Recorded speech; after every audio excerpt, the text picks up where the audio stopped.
Well, welcome in LSU fans to another edition of the Go 24/7 podcast. My name is Bryce Koon alongside Glen West. And Glen, we're rocking and rolling through college baseball season. The rankings came out if you're watching this on Monday. And I find it funny, Glen, how much there is just a LSU loses, they drop to the back half of the top 10. They win, they catapult right up. That speaks to kind of how hard the SEC is and how volatile week in, week out this conference is. But a big pre-Easter, I guess we could say, weekend series win for LSU. As they take down Alabama 2 out of 3. They win the first two. They drop the finale. Lots to talk about, Glenn. But first off, hope you had a great Easter, and then obviously just maybe some of your big takeaways from a weekend here in Baton Rouge. Yeah, it was a good weekend, and it was a good weekend to kind of sit down and watch a little bit of SEC baseball as well. Just kind of as the weekend evolved here, you kind of saw a lot of the top teams and a lot of the teams that LSU will be playing here over the next couple weeks. They dropped series. I mean, Yeah. Tennessee lost a series at home. Arkansas lost a series. There, a lot of these top programs right now are kind of in the middle of their kind of 500 play of SEC ball and just trying to survive to the next weekend. And, I think probably for LSU fans, you woke up on Sunday and you felt good about a series win. You didn't like the fact that you lost that Saturday game in that fashion. They just let it get out of hand a little bit there early on, and just the offense never was really able to capitalize on opportunities. Really, and that was a common theme for the last 2 days, but they were able to survive it with the pitching on Friday. So I think for LSU, probably the biggest takeaway, and we don't have to bury the lead here, is the change from the starting rotation. They went with Yep. Connor Ware in that Saturday game. Chase George came out of the bullpen and did not go great for him out of the bullpen. Gave up a 3-run homer, gave up a run in the fourth as well, and maybe he gave up one more in the fifth. I think maybe one of the runners that was on base was one that he had put on base that scored in that fifth inning as well. So, it was not a clean relief effort for Shores in that Saturday game. And, I think it was just something where, just in listening to Jay Johnson after that performance and that outing, you just get the fact that you just get the feel here that LSU's open to that idea now more going forward. You've Yeah. opened Pandora's box in another sense, and in terms of what your starting rotation could look like. And I think it could change on a week-to-week basis. This past weekend, it was Connor Ware. I'm not saying Chase George is never going to be in the starting rotation again. I think he very well could be. But I also think depending on how this first 2 games go against Tennessee, like if you're able to win 2 of those games without having to use Zack Cowan out of the bullpen, he's somebody that you could see in that third game starter role. So, I know we're getting ahead of ourselves here, but just try to paint a picture of how open I think LSU now is to the idea, now that they have allowed this to happen, or not allowed this to happen, but have put this kind of set in motion, that game 3 is kind of going to be a matchup based decision. And that was what Jay Johnson kind of talked about after the game on Saturday. So, you're hoping that a guy like Shores can get it together. He's still an uber talented pitcher. I don't think they've lost any faith in him and how valuable a role he'll have to play for this team to go as far as it wants to go. But right now, you can certainly see he's in the middle of some struggles, and the teams are just waiting and hunting on the fastball. He's not been able to locate his off-speed pitches as much, and I think giving them a different look, giving Alabama a different look in that Saturday start, especially considering the way that they had struggled with some of the arm slots that LSU pitchers had, whether it was Cowan or whether it was some of those other guys in the first couple of games. It was something that Jay Johnson really put a lot of thought into, and they had Shores available actually out of the bullpen on Friday too. Like he was warming up and getting loose, and so they could have used him on Friday as well, but ended up using him in game 3. So long-winded way of saying that, I think this pitching rotation is as much up in the air as it has been all season, and particularly in that game 3 spot where you could be looking at either opportunities to avoid a sweep, opportunities to win a series, or opportunities to sweep a series here down the stretch. That role is going to be very important, but also kind of up in flux here, I think, over the next 3 or 4 weeks as LSU tries to find something consistent there. Yeah, they've got to figure out that third day. And, I think also pulling back a little bit, you also understand too that a lot of teams have to find it's really hard to have three bona fide guys. I mean, that's Yeah. the wealth of riches, really, if you can have that. And LSU has, like you said, they've got the talent to be able to throw that guy on a Saturday, Sunday, whichever day that third game falls. It's just the execution part. But Glenn, I wanted to talk a little bit about the pitching on Thursday, Friday, because, and kind of starting with Cade Anderson, Jay Johnson said that in terms of the concern level, kind of a weird outing, really. Like you look at his final line first off, and it's what 5+ innings, 5 2/3, 10 strikeouts, 5 earned runs, and then he gives up. I think it was a trio of home runs as well. So when he gets bit, it's often by the long ball in terms of that. And Jay Johnson talked a little bit about that in the post game. Was like, look, I'm not concerned with it. It's a guy that throws a lot of strikes. And in this ballpark, the ball can fly out, especially as it gets the weather gets warmer. And it's one of those things. And even talking to some pro scouts, they're kind of like, hey, in big league ballparks and some minor league parks, some of these balls aren't going to fly out of the ballpark. They will be deep flyouts. And you know, you'd rather. And Glenn, I put this on the board during the game. I said I'd rather see a guy compete and get hit, for a home run rather than just walk 3 or 4 guys in a row. Like I think you want to see the competitive nature. So just talking about Cade Anderson a little bit. I mean, the ERA is starting to creep up there. I think it's at 3.92 now. I don't pay a lot of attention to that, especially in college baseball. I think he's still very, very good. I mean, this is a guy that has been very good for them. It just seems like the long ball is kind of his kryptonite a little bit. Is that's kind of what hurts him? Yeah, the home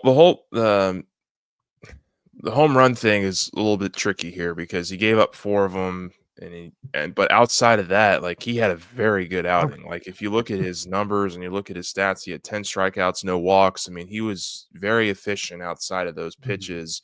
And for me, like, it's been kind of now a 2-week stretch since he went that full 9-inning game, where, it hasn't been his sharpest stuff. I don't think he's still feeling the lingering effects of that Yeah. performance. I don't want to speculate on that, but I think it's a little bit interesting that the last 2 outings, he's given up 12 hits, 10 earned runs, 4 home runs now, and his strikeout to walk ratio is still insanely good, 16-1. But Mhm.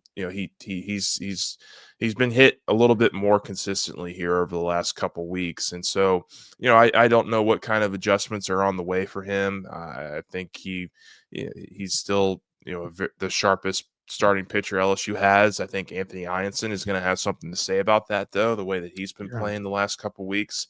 I've had a chance to watch his last 2 starts, and I just am extremely impressed by his mental toughness on the mound and how when guys get on base and teams start to hit him a little bit, he's still able to lock in and make those clutch pitches. And I think Anderson does have that trait too.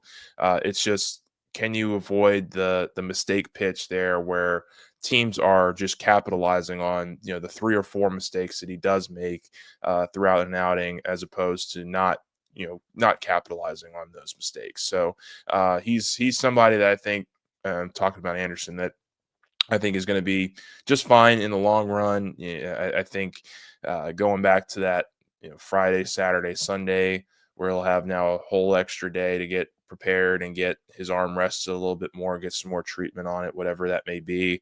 That should help him. But yeah, I think it's something to monitor here, that these last couple of outings for Anderson have not gone probably the way he would have hoped after that 9-inning complete game. And look, they maxed him out in that one a couple weeks ago, and it was Yeah. really fun to watch. It was really great to witness in person, I'm sure.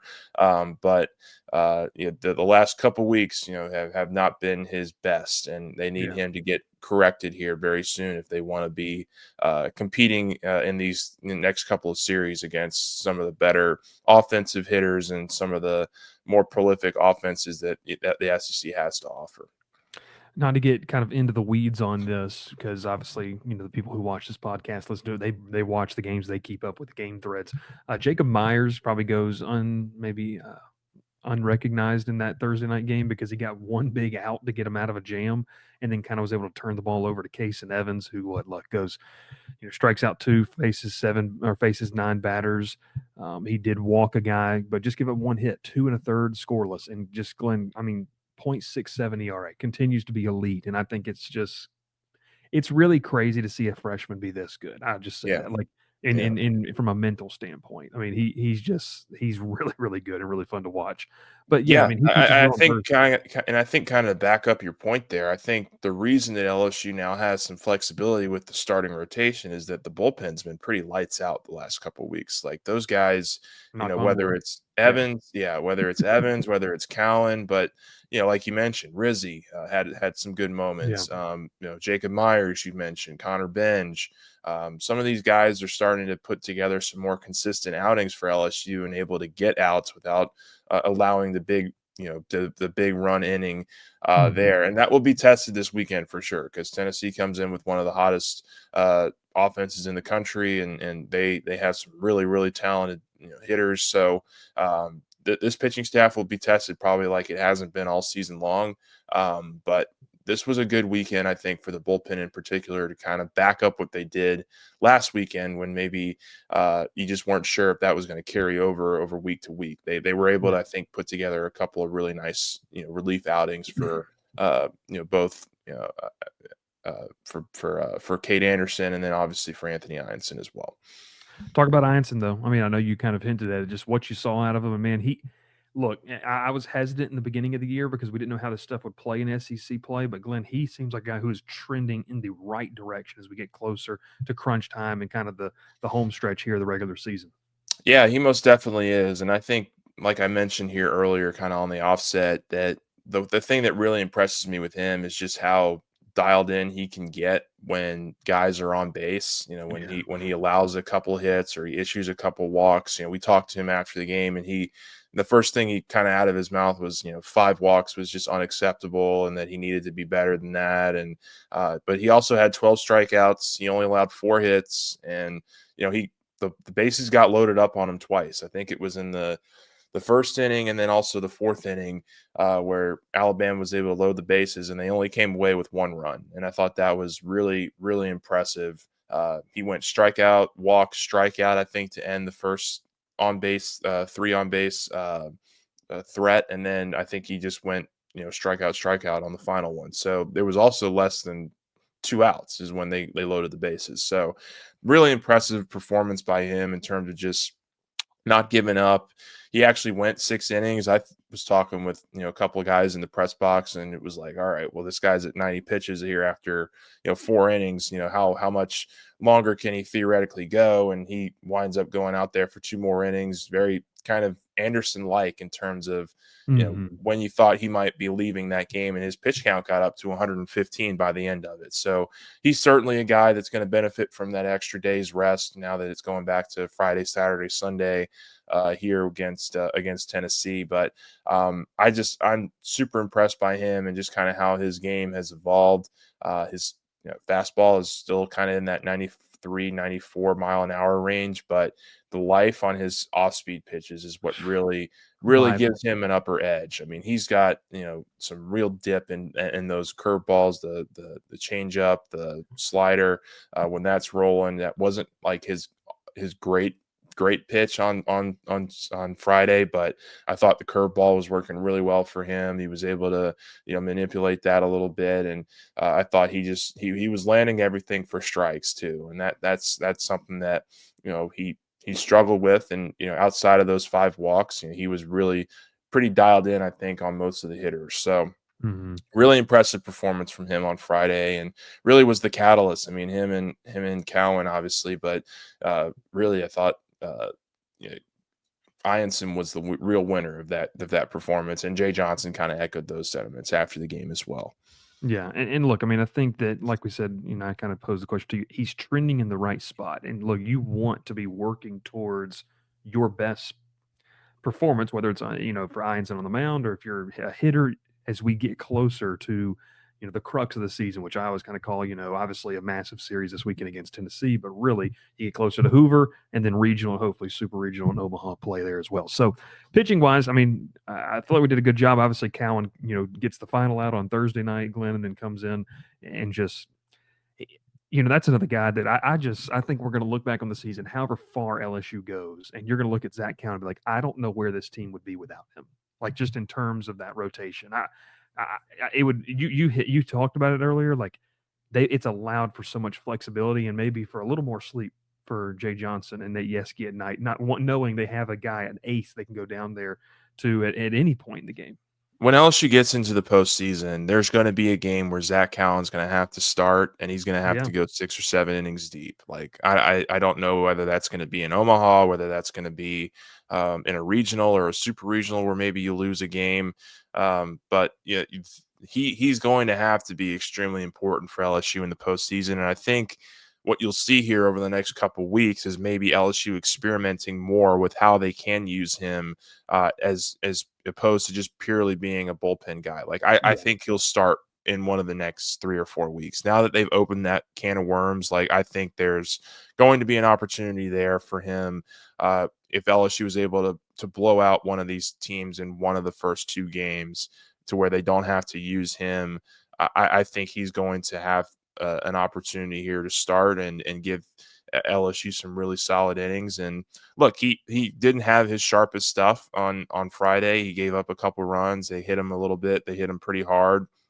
But he just pounds the strike zone, man. And yeah, when that changeup is landing for strikes, that thing just dips so much in the last third of its run that it's impossible for hitters. Like it really does look like a fastball is coming at you, and then it just dips, and it yeah. just you're swinging up here, and the ball is landing a couple inches below your swing path. So he's super impressive. He's the kind of guy that you want, I think, in a traditional kind of rubber match game, a guy that's Mhm. Sunday starter, a guy that has that mindset that's just going to go out there and get outs and throw strikes.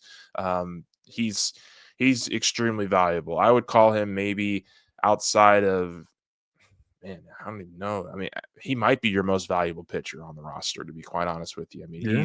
he has been that good in SEC play, that consistent, and so there's just no way, in my opinion, that he doesn't get a start here over the next 3 or 4 weeks of SEC play.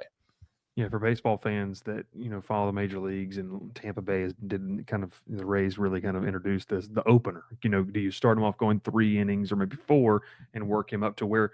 Look, Glenn. I mean, I think we were talking on Thursday in the press box. I'm sure you guys talked about it on Friday. Like, and you hinted at there's going to be some case where you're playing in a regional to where it's not traditionally when you're going to pitch and stuff like that, where you could have a game where you got to throw them, like a must-win game. Maybe you lose and you're in the losers bracket and you got to go find a guy to win. Like, it's no disrespect to the guys. Like you said, that's probably been your most valuable pitcher, and some fans might say your most valuable player here in Yeah. 2025. So it's interesting.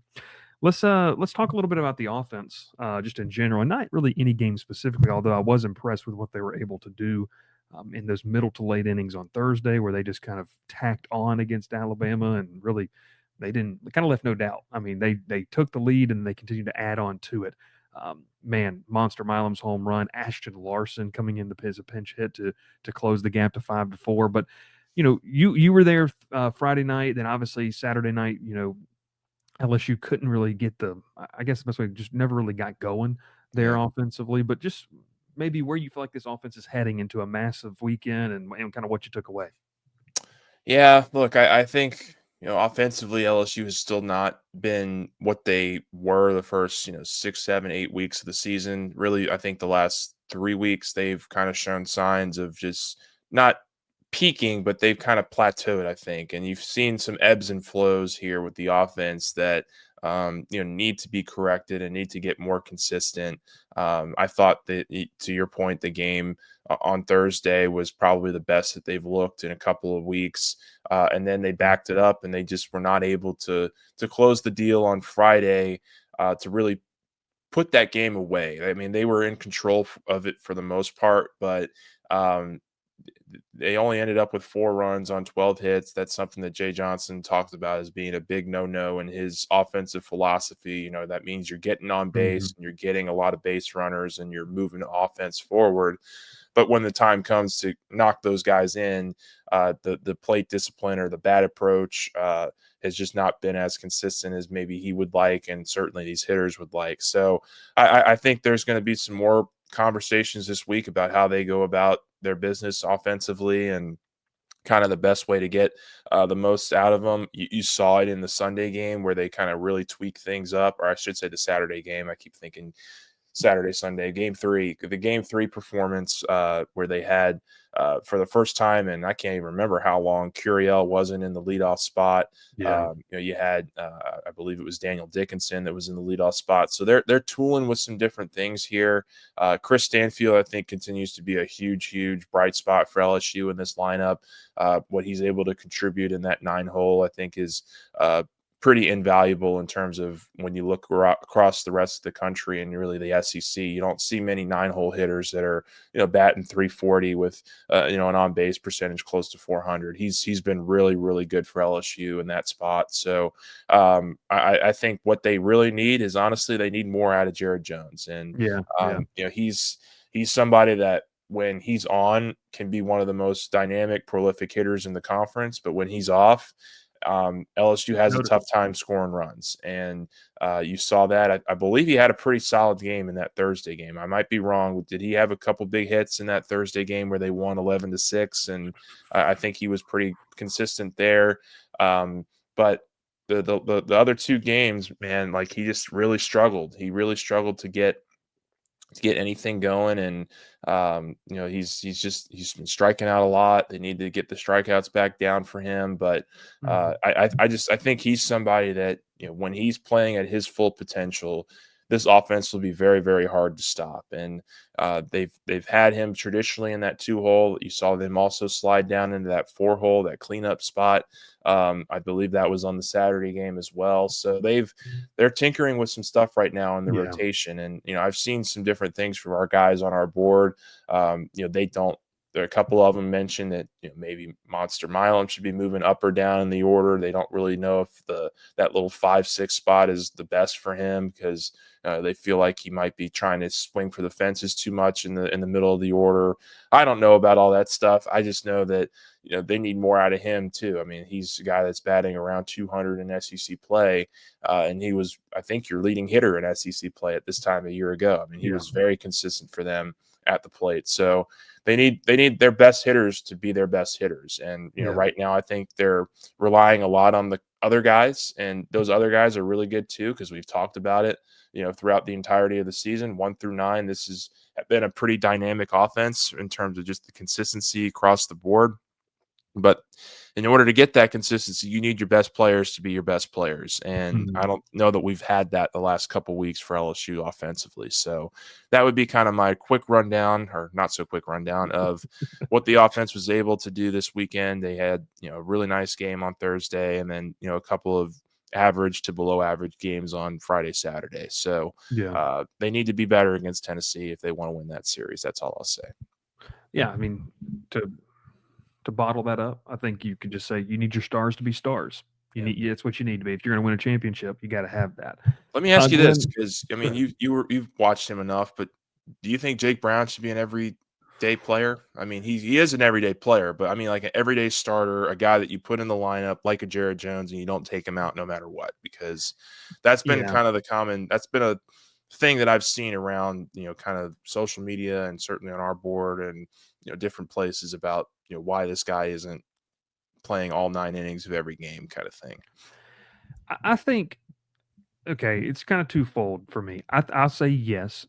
First reason being, I think he's a good enough player to warrant a leash, if that makes sense, of play the full 9 innings, play 27 innings in a weekend, see what happens.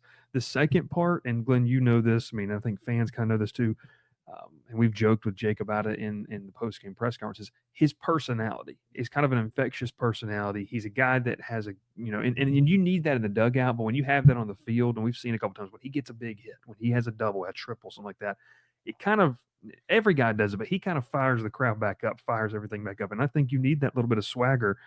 to kind of help you, I guess, navigate. I don't want to call it a slump, but just navigate this plateau, like you said, that you kind of are at offensively. So I'd like to see that. And it doesn't, because I'll say this.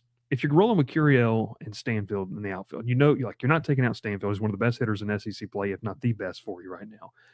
Curiel is Curiel.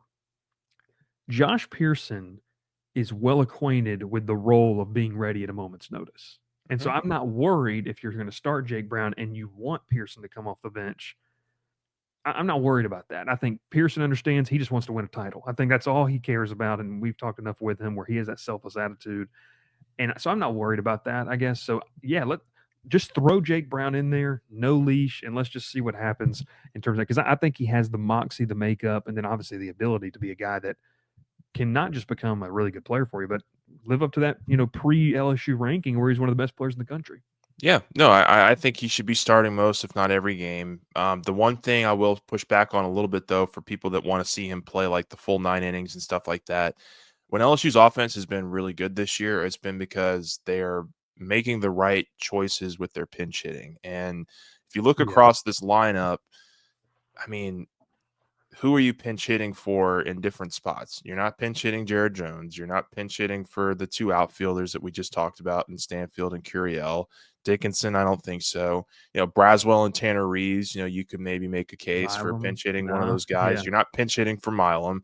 The only spot that you can look at is third base, catcher, and right field, and I guess DH too. I mean, those are the kind of the four. And it just depends on kind of what the DH spot is doing on that day. But I think, whether it's been Josh Pearson, whether it's been Ashton Larson a couple times, he had the big 3-run homer that got LSU going on Thursday.